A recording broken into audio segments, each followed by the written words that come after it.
उन्हाळा म्हटलं की ही रेसिपी आमच्या घरातल्या सगळ्यांना खूप आवडते, म्हणून मी बाजारातून कैऱ्या आणल्या. त्या कैरीची साल काढली, नंतर ती अशी ह्या प्रकारे खिसून घेतली.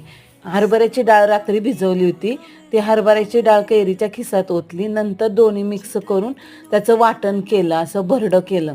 नंतर गॅसवर कढई ठेवली, कढई तापली की त्यात तेलात मोहरी टाकली, जिरे घातले, नंतर कढीपत्त्याची पानं घातली, थोडा हिंग घातला आणि नंतर हे लसूण आणि मिरचीचं वाटण घातलं आणि चांगलं ते परतून घेतलं. थोडी हळद घातली, 1 चमचा मीठ घातलं आणि त्याच्यावर नंतर थोडं हलवून घेतलं आणि नंतर हे मगाशी खिसलेलं आपण वाटण घातलं त्याच्यात आणि ते व्यवस्थित छान परतून घ्यायचं.